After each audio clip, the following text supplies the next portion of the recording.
La invención de la máquina de vapor dio origen a la revolución industrial e impulsó el estudio del calor y la temperatura, naciendo la termodinámica, la ciencia que estudia el movimiento del calor.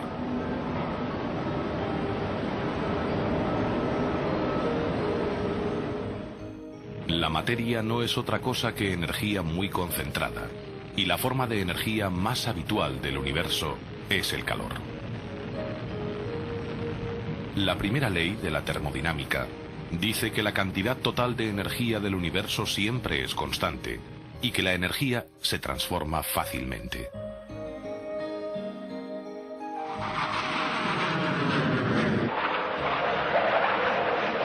La energía térmica se transforma en energía cinética en el motor de un avión o de un barco moderno, o también en energía eléctrica en las centrales térmicas. Este es uno de los principios más importantes de la ciencia y opera en todas partes, en la mayor agrupación de galaxias, en las células de nuestro cuerpo y en las pequeñas partículas subatómicas. La segunda ley de la termodinámica establece las condiciones en las que se producen las transformaciones de energía.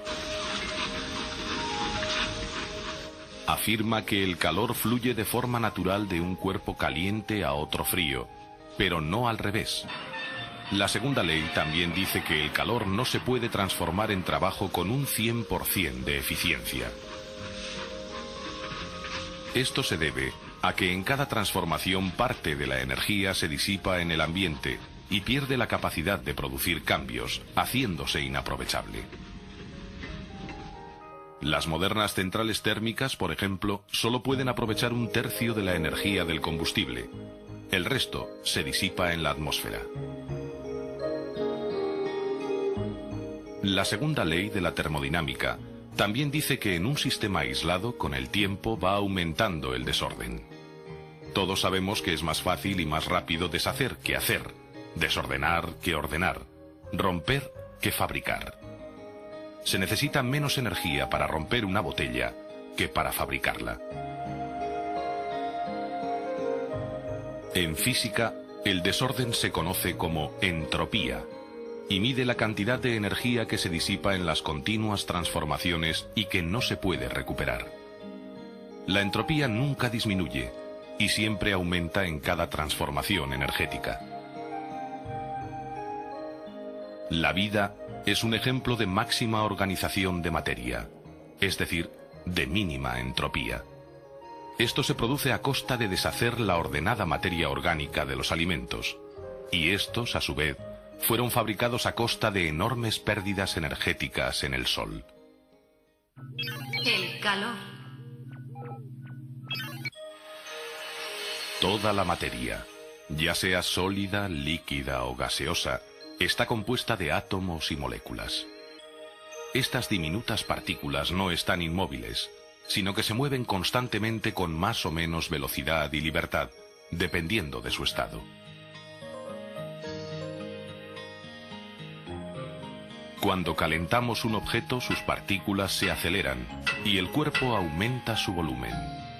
El calor es la cantidad total de energía cinética de los átomos y la temperatura mide la energía promedio con que se mueven, es decir, su intensidad.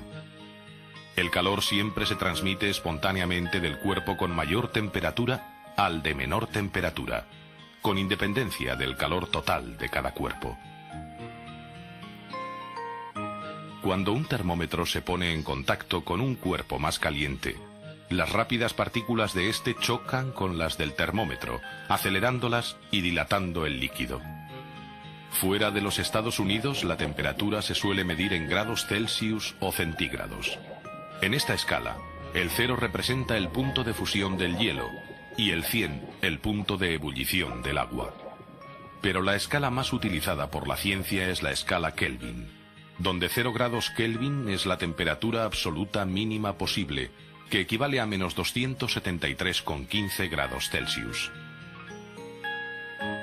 En teoría, no existe un límite superior de temperatura.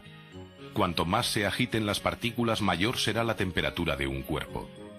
Sin embargo, el límite inferior es el 0 absoluto, A esta temperatura las partículas de un cuerpo no tienen casi agitación y no es posible extraerles más calor. Podemos acercarnos a 1000 millonésimas de grado, pero el cero absoluto es una frontera física inalcanzable.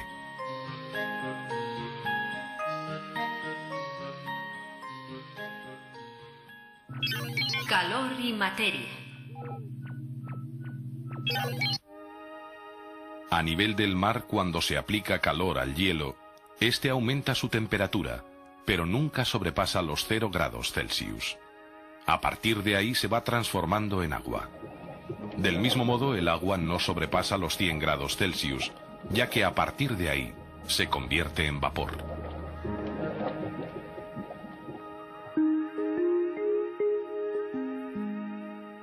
El aumento de temperatura produce un cambio en el estado de los cuerpos. Generalmente, cuando un cuerpo se calienta, se dilata y disminuye su densidad. Y a la inversa, cuando un cuerpo se enfría, se contrae y se hace más denso. El agua se comporta al revés entre 0 y 4 grados Celsius. En este intervalo, cuando se calienta, se contrae, y cuando se enfría, se dilata. Este fenómeno hace posible la vida en los mares fríos, porque el hielo es menos denso a pesar de ser sólido, y flota sobre el agua fría. Actúa como un aislante térmico respecto al frío de la atmósfera, permitiendo una temperatura aceptable del agua para el desarrollo de la vida.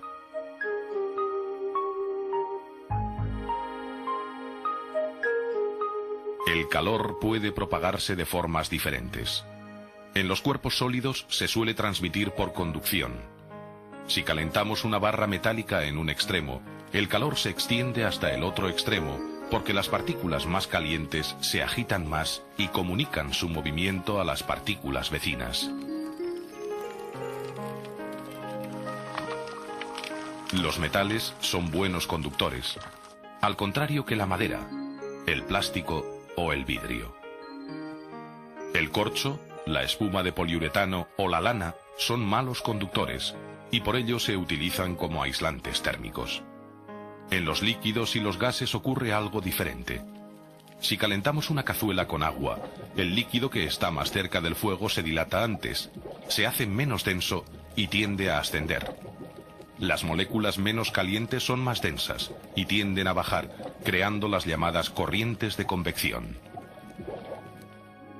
Los vientos, por ejemplo, son corrientes de convección que hay en la atmósfera, donde el aire está a diferentes temperaturas. En el vacío y a través de algunos gases, el calor se transmite por radiación. Todos los objetos del universo irradian calor, y gracias a ello, ha sido posible la vida en la Tierra. Aplicaciones del calor. El mundo moderno se caracteriza por el gran consumo de energía. Por eso continuamente se investigan nuevos métodos para conseguir un mejor aprovechamiento energético. Las máquinas liberaron al hombre del sufrimiento del trabajo físico. Una máquina térmica es un dispositivo que transforma el calor en otras formas de energía. Habitualmente la combustión de sustancias como la madera, el carbón o el petróleo producen un calor que es absorbido por un líquido, generalmente el agua, que se dilata y se convierte en vapor.